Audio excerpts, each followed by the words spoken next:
Ranji had been less than a month in Rajpur when he discovered the pool in the forest.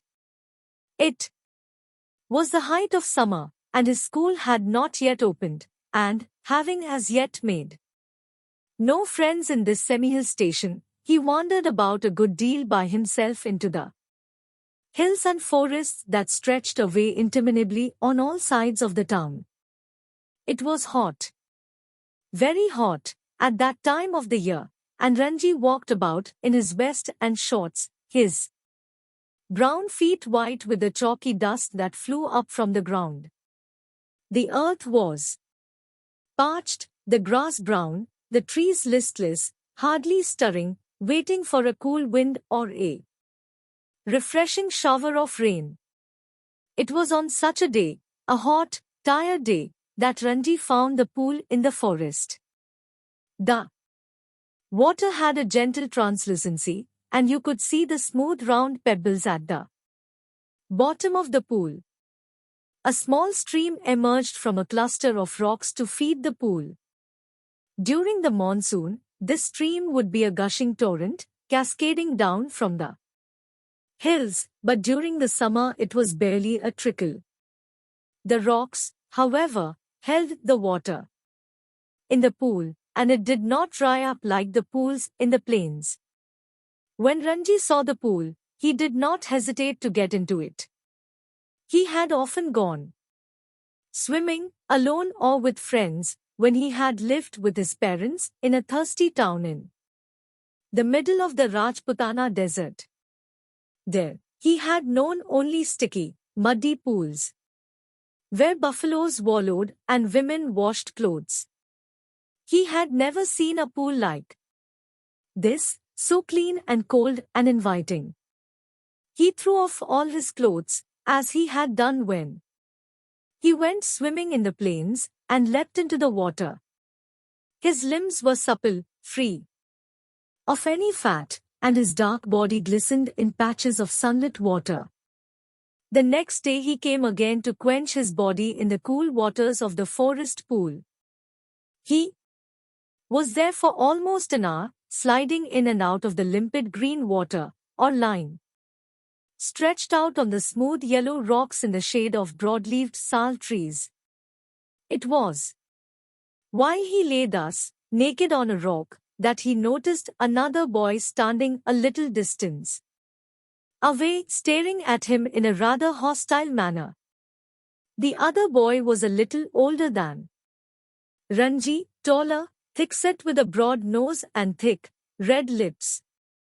He had only just noticed Ranji, and he stood at the edge of the pool, wearing a pair of bathing shorts, waiting for Ranji to explain himself. When Ranji did not say anything, the other called out, "What are you doing here, Mr.?" Ranji, who was prepared to be friendly, was taken aback at the hostility of the other's tone. "I am swimming," he replied.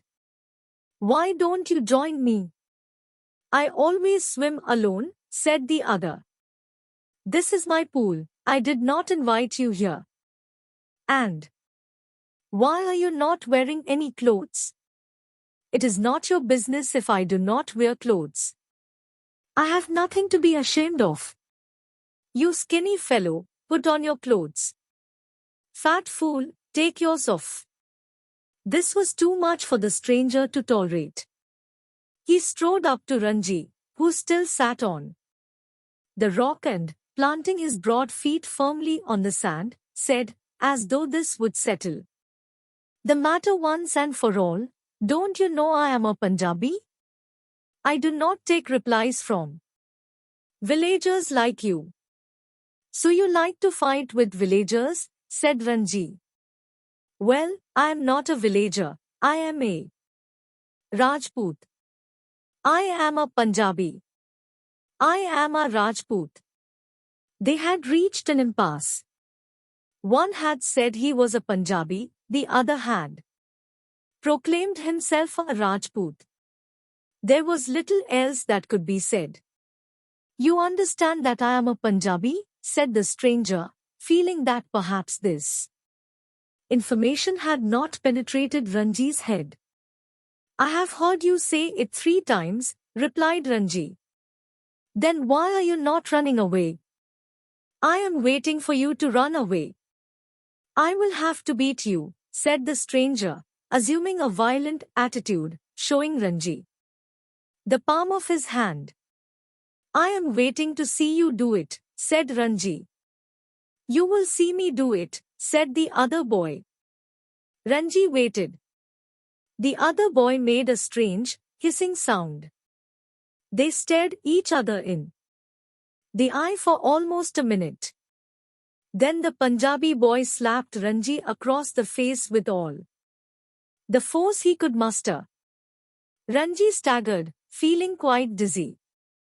There were thick red finger marks on his cheek. "There you are," exclaimed his assailant. "Will you be off now?" For answer, Ranji swung his arm up and pushed a hard, bony fist into the other's face. And then they were at each other's throats, swaying on the rock, tumbling onto the sand, rolling over and over, their legs and arms locked in a desperate, violent struggle. Gasping and cursing, clawing and slapping, they rolled right into the shallows of the pool. Even in the water the fight continued as, spluttering and covered with mud, they groped for each other's heads and throats. But after 5 minutes of frenzied, unscientific struggle, neither boy had emerged victorious. Their bodies heaving with exhaustion, they stood back from each other, making tremendous efforts to speak. Now do you realize I am a Punjabi?" gasped the stranger. "Do you know I am a Rajput?" said Ranji with difficulty. They gave a moment's consideration to each other's answers, and in that moment of silence there was only their heavy breathing and the rapid beating of their hearts. "Then you will not leave the pool," said the Punjabi boy. "I will not leave it," said Ranji. "Then we shall have to continue the fight," said the other. "All right," said Ranji. But neither boy moved, neither took the initiative. Then the Punjabi boy had an inspiration. "We will continue the fight tomorrow," he said. "If you dare to come here again tomorrow, we will continue this fight, and I will not show you mercy as I have done today." "I will come tomorrow," said Ranji. "I will be ready for you." They turned from each other then, and going to their respective rocks put on their clothes, and left the forest by different routes. When Ranji got home, he found it difficult to explain his cuts and bruises that showed on his face, legs and arms. It was difficult to conceal the fact that he had been in an unusually violent fight, and his mother insisted on his staying at home for the rest of the day. That evening, though, he slipped out of the house and went to the bazaar, where he found comfort and solace in a bottle of vividly colored lemonade and a banana leaf full of hot, sweet jalebis. He had just finished the lemonade when he saw his adversary coming down the road. His first impulse was to turn away and look elsewhere, his second to throw the lemonade bottle at his enemy, but he did neither of these things. Instead, he stood his ground and scowled at his passing adversary. And the Punjabi boy said nothing either, but scowled back with equal ferocity.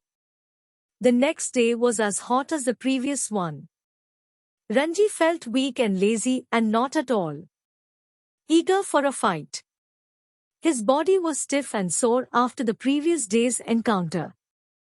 But he could not refuse the challenge. Not to turn up at the pool would be an acknowledgement of defeat. From the way he felt just then, he knew he would be beaten in another fight. But he could not acquiesce in his own defeat. He must defy his enemy to the last, or outwit him, for only then could he gain his respect. If he surrendered now, he would be beaten for all time, but to fight and be beaten today left him free to fight and be beaten again. As long as he fought, he had a right to the pool in the forest. He was half hoping that the Punjabi boy would have forgotten the challenge, but these hopes were dashed when he saw his opponent sitting, stripped to the waist, on a rock on the other side of the pool.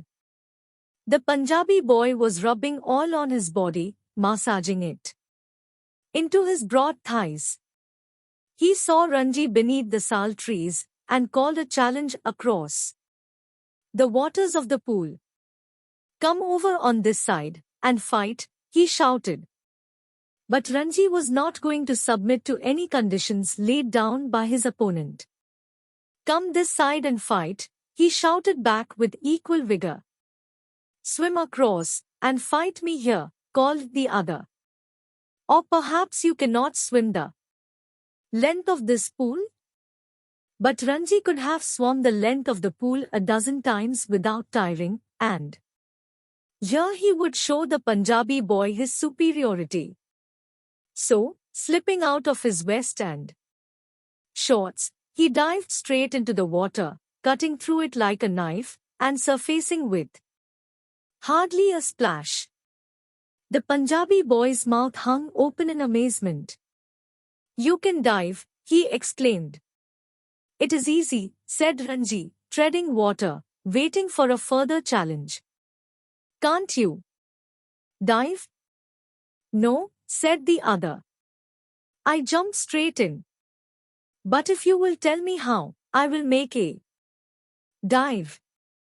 "It is easy," said Ranji. "Stand on the rock, stretch your arms out, and allow your head to displace your feet." The Punjabi boy stood up, stiff and straight, stretched out his arms, and threw himself into the water. He landed flat on his belly, with a crash that sent the birds screaming out of the trees. Ranji dissolved into laughter. "Are you trying to empty the pool?" he asked, as the Punjabi boy came to the surface, spouting water like a small whale. "Wasn't it good?" asked the boy, evidently proud of his feat. "Not very good," said Ranji. "You should have more practice." "See, I will do it again." And pulling himself up on a rock, he executed another perfect dive. The other boy waited for him to come up, but, swimming under water, Ranji circled him and came upon him from behind. "How did you do that?" asked the astonished youth. "Can't you swim under water?" asked Ranji. "No, but I will try it." The Punjabi boy made a tremendous effort to plunge to the bottom of the pool, and indeed, he thought he had gone right down, though his bottom, like a duck's, remained above the surface.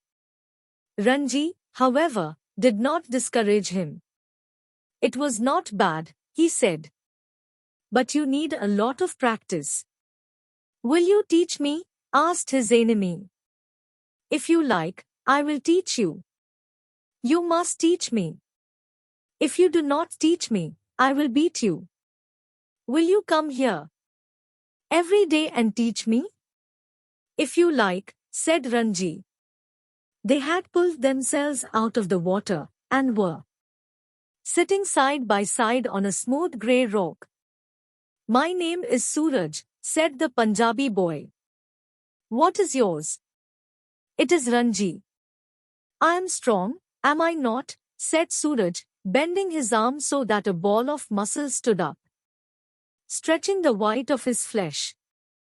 "You are strong," said Ranji. "You are a real pehlwan." "One day I will be the world's champion wrestler," said Suraj, slapping his thighs, which shook with the impact of his hand. He looked critically at Ranji's hard, thin body. "You are quite strong yourself," he conceded. "But you are too bony." "I know, you People do not eat enough. You must come and have your food with me. I drink 1 seer of milk every day. We have got our own cow. Be my friend, and I will make you a Pahalwan like me. I know, if you teach me to dive and swim underwater, I will make you a Pahalwan. That is fair, isn't it? That is fair, said Ranji, though he doubted if he was getting the better of the exchange. Suraj put his arm around the younger boy and said, "We are friends now, yes?"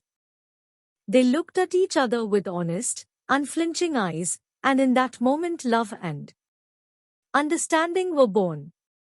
"We are friends," said Ranji. The birds had settled again in their branches, and the pool was quiet and limpid in the shade of the sal trees. "It is our pool," said Suraj. "Nobody else can come here without our permission." "Who would dare?" "Who would dare?" said Ranji, smiling with the knowledge that he had won the day.